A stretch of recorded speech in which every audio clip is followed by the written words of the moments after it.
This week I continue progress on my classical designed headboard. After ripping out some of the old trim, I started on the columns and built an entablature existing of a frieze, crown molding with dental molding, and a shelf at the bottom. The entablature was assembled and installed as one piece on the wall with some extra muscle. Then I took a little break to have these beautiful wall sconces installed. I'm excited they were installed on smart switches and are voice activated. A few holes were created to run the wiring, so I got those all patched up before I could continue. With that complete, it's time to install the top of the columns and make some decisions about the design. So join me as I continue this project and continue my mission to add as much trim as possible in my condo. So let's jump right back in working on the top of the columns. Off the shelf, they were only 4 foot long, so I have to miter some together and figure out how long they need to be. Up here, I marked the top of my column, so I'm just going to make a mark on this and then go cut it. I need the same spacers installed behind the reeded trim. So I'm just going to use this double-sided woodworker's tape again as my clamp. Then use clamps to clamp the wood to the work table. This isn't the most efficient way to cut wood, but I'm using the tools I have available. I use a router instead to trim down the width. I'm using a flush trim or pattern bit on the router. This bit allows you to copy another piece. The piece I copy is just another piece of wood with a straight edge, and I line it up where I want to make the cut on the reeded trim. You do have to work around the clamps and then stop and readjust them to be able to complete the cut. A table saw would have been easier and the preferred method.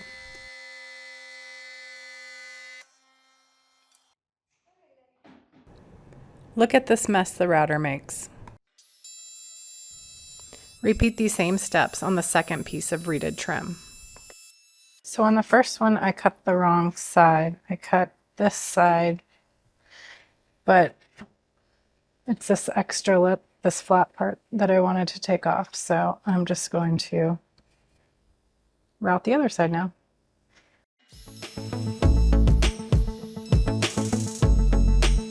Just do a quick coat of spray paint.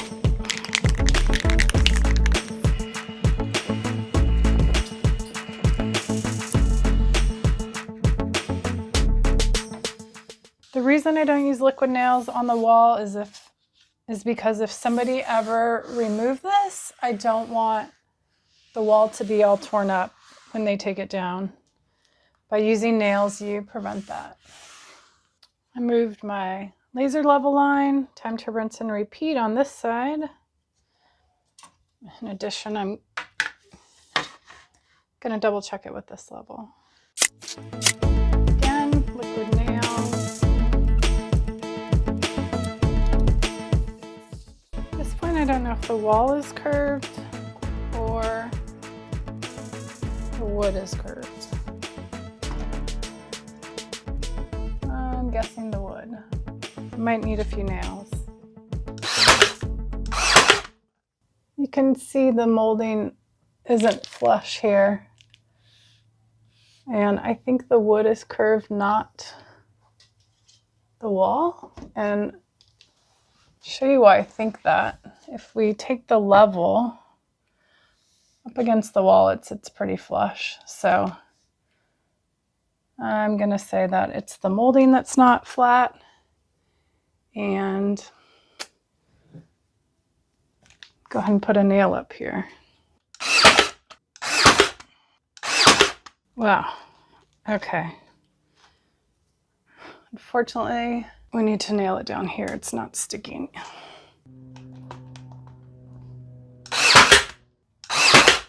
All right, that feels pretty secure. Let's go back. Check the first side. This one feels much better, but let's put a nail or two in it.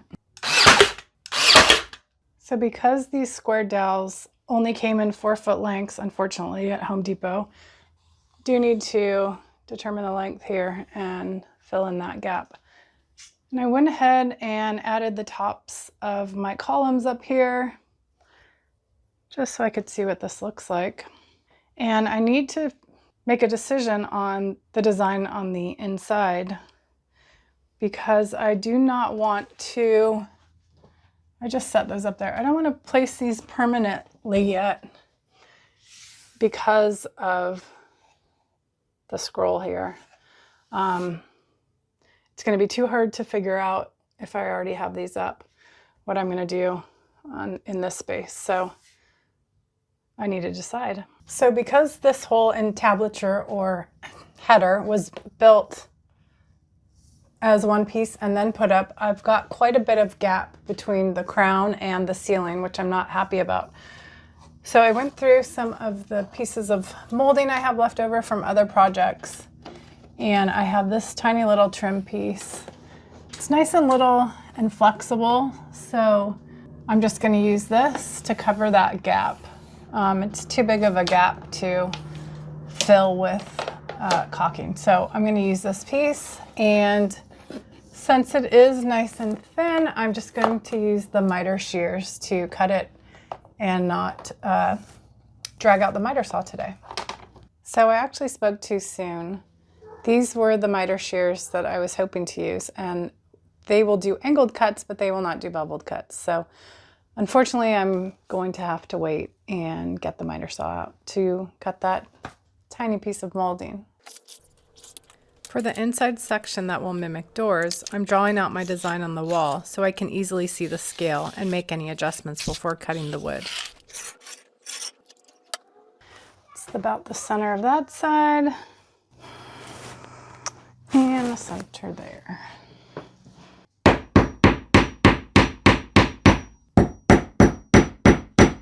So let's just take a piece of string.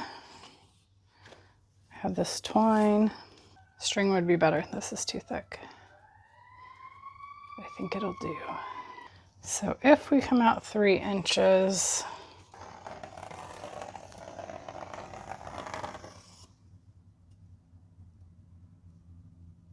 oh no, why did the size change? It's because it's twisting.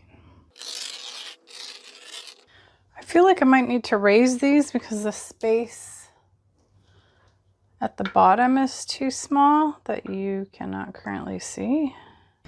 Well, that's not great. That's not level. Here's what we're looking at. If I center those medallions with the rosettes, I really don't have that much space at the bottom. It will be covered by the bed. So I'm just trying to decide if I move them up, if it will look silly. But I think I will leave them there. Okay, I finished drawing out the design. It's a little hard to see. So at the top here, these areas, I'm going to put 2 mirrors. This is mimicking a door, basically, double doors. And then we have trim pieces. Basically, it's going to mirror each other because they're a door. So we're going to use this trim, I think. And that will basically go there. So all the way around for the border, we'll use that. In the center here, I will put 2 medallions and then use the router to route some curved trim pieces around that. And yeah, I think that's basically it. Kind of have to figure out what to do at the top a little bit as well. So I got to take some measurements, and then tomorrow we'll go buy some more trim. All right, it's the next day. Time to go source some more trim. All right, and I chose to come to Lowe's. They do have better options than the other store when it comes to trim. Let's go see what they have. Got the wood, let's load up the car.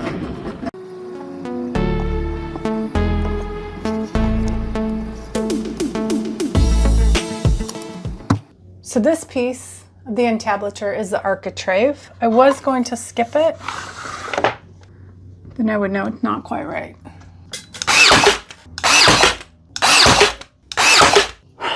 So what that means is that these have to be trimmed down unless I just put them over the top. This is a curve and not a straight edge. I needed to figure out how to handle that. And instead of trying to follow this curve, I've decided that I'm basically just going to put a piece of wood behind it like that. So let me show you. The only reason these are short is because Home Depot only had them in 4-foot lengths. And today when I was at Lowe's, I realized they have them in longer lengths. So that's kind of disappointing. But just a reminder to myself that I should shop at Lowe's and not Depot.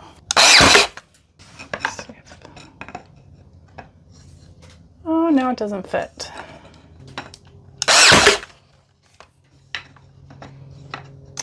Okay, let's pretend it does. So this piece will also extend to the top. Now, there's nails in it, so it's not going to sit flush right now. There. Okay, it will be something like that. This will be sitting flush. So this will sit like this. Then the egg and dart will just come up to there. And this will go over the top. I think I'm happy with that. Let's go make more cuts. That fits. While I wait for paint to dry, see how to attach this guy. So I also have to decide what to do about this on the ceiling, because that piece of wood is not flush. So that's another problem area. So I think I'll just put this piece up first and then problem solve on that. So I don't want to use liquid nails for this tiny little piece. I'm hoping that just some Alex Flex will hold it. This does say adhesion. I don't want to use liquid nails in case it oozes out, because it's a lot harder to clean up. I also don't want to put a nail through this just because it's so small. This also is a better job for 2 people than 1.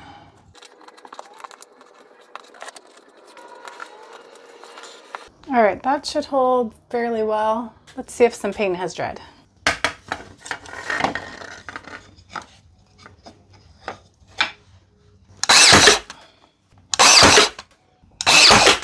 All right, that is supposed to go there. Kind of wish it sat more like that. All right, we can work on that later. Let's put up the other side. All right, now we can get the measurement for the egg and dart.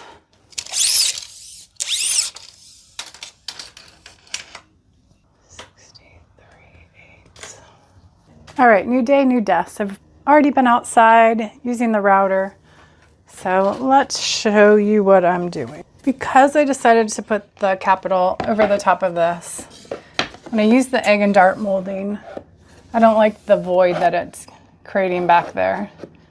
So what I decided to do, create a little piece of wood to put here and flush up with the side of the capital. That way, when I put the egg and dart molding up, I have a little less void here. I decided just to use a little bit of caulking to adhere this. I thought about super glue, but if for some reason I change my mind, that's gonna make it a lot harder to take apart. All right, hopefully that holds. Also put this piece up on the other side so that I could get the measurement for the egg and dart molding. So since I had the clamps out, I decided to go ahead and use them to hold up my egg and dart molding as extra set of hands. Since I still know where my studs are based on these screws, I am nailing this into the studs since they so easily marked. All right, next piece is going to be this. It should be the same length. Again, I'm just using the clamp to hold that piece of molding in place until I nail it up. Down here on the floor, I removed the existing baseboard because if you put a piece of fat trim over that, it's going to look funny. So I'm just going to install this here instead and then continue on.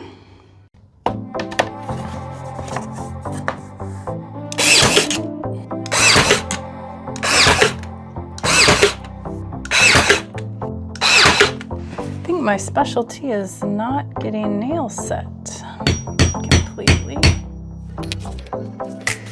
If there's a variance, I'd rather it be at the bottom because it's going to be hidden by the bed.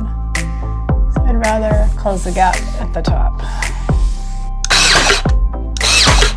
I'm just using some paint sample cards to space it out. Okay, this is going to get changed again because of this spacer. This piece would have to get notched out, which it already is. I just chopped it off.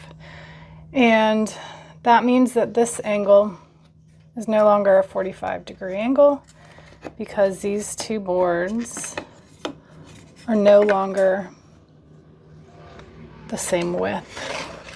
So the boards aren't the same width, so yeah, the angle changes. So even though I figured out the angle because of the nature of the decorative trim, it doesn't go together. So I'm not happy with that. What is it called again? The column, the capper, the finial? What the heck is it? I don't know. This guy. So if this were back a little bit more, it would take up that gap. So basically I need to either shave this down or cut it off. So that's what I'm going to do. Before using the oscillating saw, I reinforce the trim that I want to keep up with a nail. Otherwise, the vibration can loosen it. All right, to get this started, I'm just going to use a handsaw. See if that helps.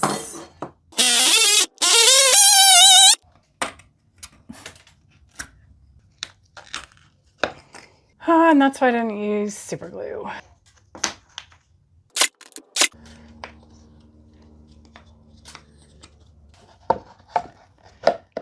Now when I put this in, I'll sit a little more flush. Not perfect, but much better. If I took some of that off.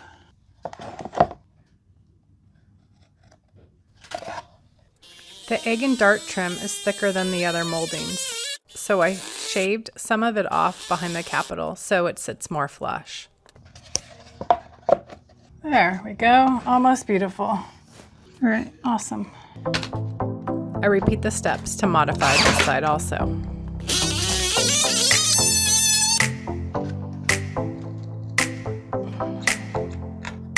Oh, little piece, where are you?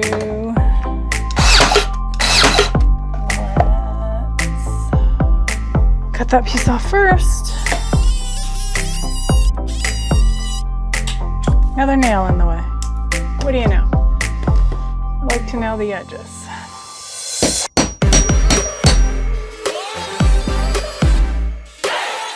Oh, this side's a little messier.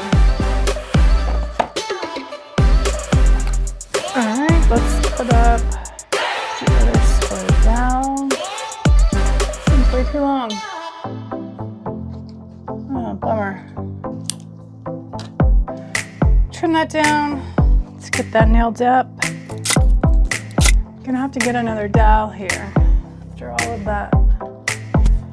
Short, like an inch. Bummer. 30 and a 16th. So discovered another problem. This is going here. A mirror is going here. But I can't butt this up even with an angle. So that's got to be cut. See about getting this mirror up though. I nailed this piece up over here just so I could get an idea on spacing. The glass place did not cut my mirror very square. So the mirror came with these little mirror clips. I'm just going to put these up on the bottom to hold the mirror, and I'm going to use some mirror adhesive. On this, I am making sure to go into the studs indicated by the laser level.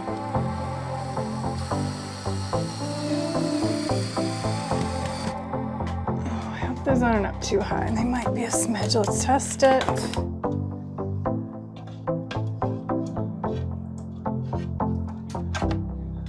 There we go. That one is up just a tiny bit too high. Oh man. That's not good. Come across my... let's put a piece of wood there instead.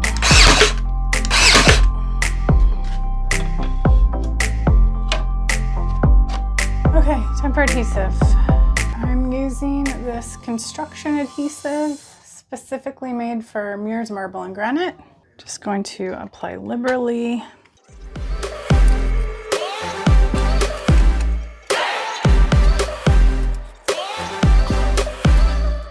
All right, we'll add a little blue tape.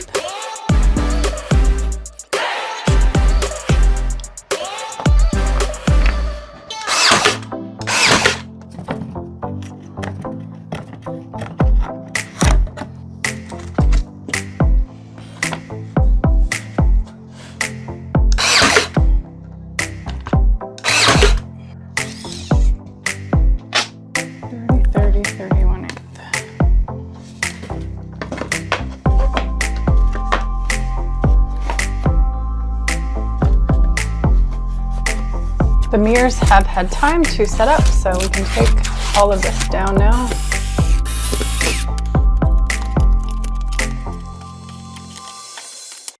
Even though I had to change the design a few times with the capitals and fix the trim cuts around the mirrors, I'm thrilled with the progress I've made and how this is turning out. At this point, I still don't know what color I'm going to paint this, so be sure to click subscribe so you can come back to catch the next episode to find out.